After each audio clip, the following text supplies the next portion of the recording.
On se retrouve aujourd'hui pour évoquer une tuerie qui a eu lieu au sein de la famille Menendez en 1989. Voyons tout de suite ce cas fascinant qui a choqué tout un pays.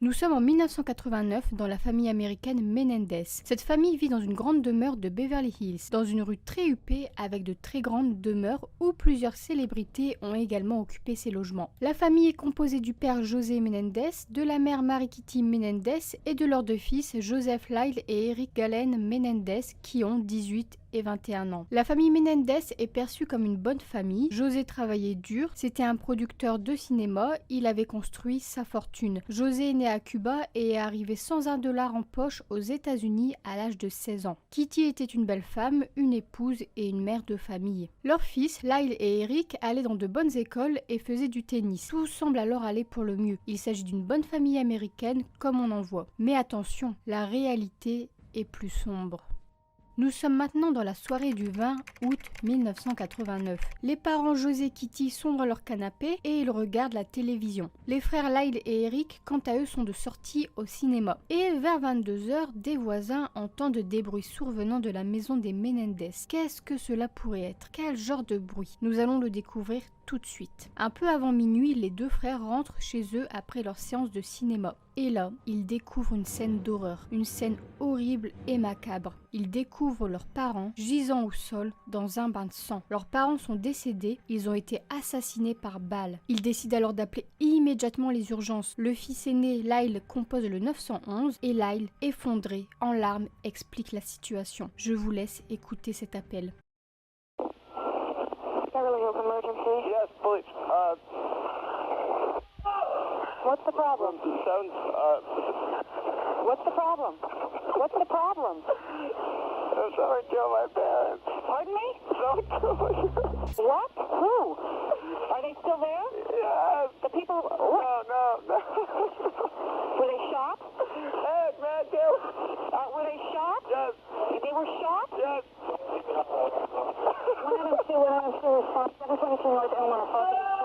What happened? I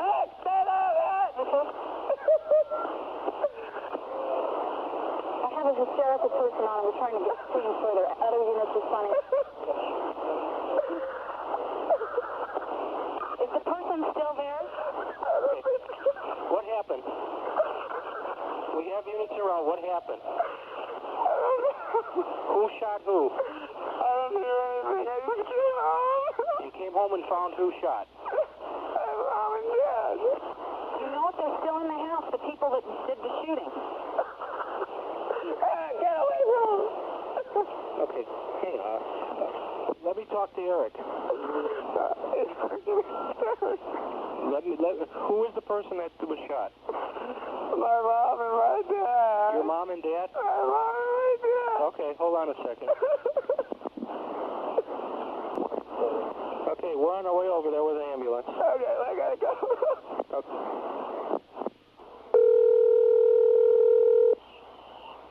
Oh. Hello, this is police department. Yes. Okay, I want you to come outside. Okay, just come out the front door and my brother. Les policiers sont sur les lieux du crime, ils prennent en charge Lyle et Eric qui semblent sous le choc et ils rentrent dans la demeure des Menendez et là ils découvrent une scène sanglante, une scène d'horreur. Les policiers n'ont jamais vu pareil massacre. Nous sommes bien sur une scène de crime, un crime sauvage et une enquête débute alors. Reconstituons les faits. Cette nuit-là, José et Kitty étaient allongés dans leur canapé devant la télévision. L'enquête montra que José fut tué en premier d'une décharge à l'arrière de la tête à bout portant avec un fusil à pompe puissant, une décharge qui pouvait lui décapiter la tête. Kitty, sa femme, somnolait et se réveilla brusquement par le coup de fusil. Elle fut atteinte aux jambes et achevée par des tirs dans le bras, la poitrine et le visage. Les deux victimes ont également reçu des coups de fusil dans les genoux. Plus de 15 coups de fusil ont été tirés. Sur les lieux, les policiers n'ont pas trouvé de douille ni de cartouches de fusil. Ils ont cependant trouvé des traces d'effraction. Que s'est-il alors passé? Qu'est-ce que cela veut dire? Pourquoi une telle violence? Qui serait rentré et aurait assassiné de sang-froid José et Kitty Menendez? Quelqu'un qu'ils connaissaient? Est-ce un règlement de compte? À propos des potentiels suspects, les policiers n'avaient pas de piste réellement précise. Ils essayaient de regarder quelle personne aurait un motif de tuer José et Kitty. Et les policiers ont tenté de voir aussi si José ne faisait pas des affaires un peu louches avec des personnes peu recommandables. Un meurtre donc dans le cadre du travail. Les jours et les semaines passent, personne ne sera réellement suspecté ni arrêté. Mais deux autres personnes attirent l'œil de leur entourage et des policiers. Il s'agit des fils de José et Kitty, Lyle et Eric Menendez.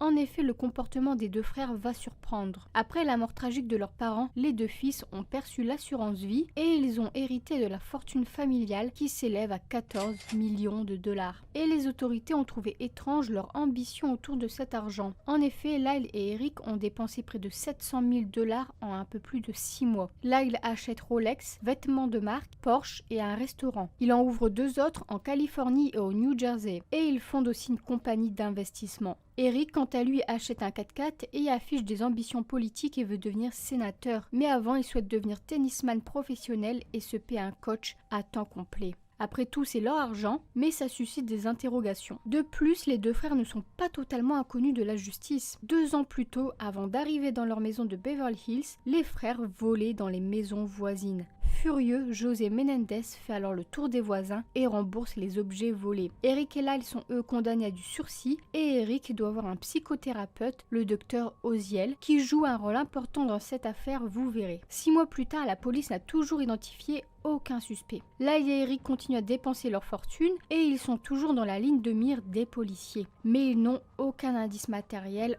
aucun élément tangible. Mais quelques temps plus tard, un sérieux indice va arriver entre les mains des policiers. Une bande audio fournie par le psychothérapeute de Lyle et Eric, le docteur Oziel. Sur cette bande audio, Eric déclare que lui et son frère ont tué leurs parents. Sur cette bande, on peut aussi entendre que leur père méritait de mourir. On aura plus de précisions après sur ces mots. Le psychologue a alors remis la bande à la police et à la suite de ça, les deux frères ont été arrêtés et ils sont rapidement passés aux aveux. Ils ont bien avoué avoir tué leurs parents. Que s'est-il alors passé cette soirée-là? José et Kitty regardaient la télévision, les deux frères sont arrivés et ont froidement assassiné leur père et leur mère. Ils sont ensuite partis en voiture pour jeter leurs fusils avant d'aller au cinéma pour se construire un alibi. À 23h47, les frères rentrent après la séance de cinéma et Lyle appelle le 911 pour dire que quelqu'un a tué ses parents. Fin de l'enquête pour l'assassinat de José et Kitty Menendez et début du procès pour les deux frères Lyle et Eric Menendez.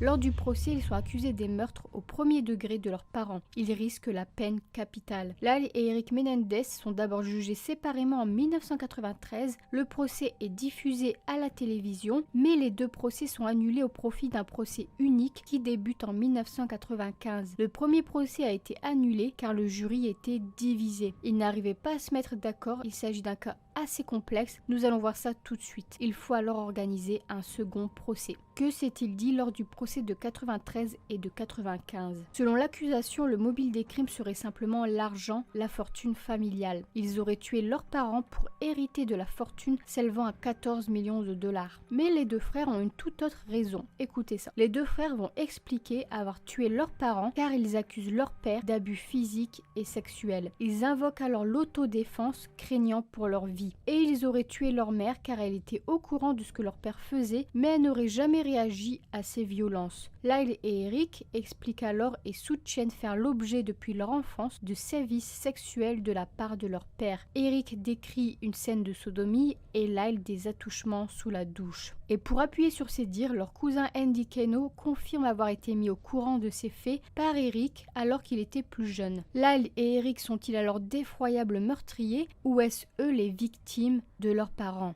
Et ils auraient alors tué leur bourreau. Leur avocate Leslie Abramson, qui semblerait avoir été très tenace dans cette affaire, défendra ses clients Lyle et Eric en qualifiant José Menendez d'homme cruel et pervers, qu'il fut un père tyrannique et obsédé par l'argent, et Kitty Menendez est décrite comme une alcoolique, droguée, dépressive, instable et acariâtre. Des témoignages qui choquent le jury et le public. Une autre de leurs cousines témoignera en la faveur de Lyle et Eric.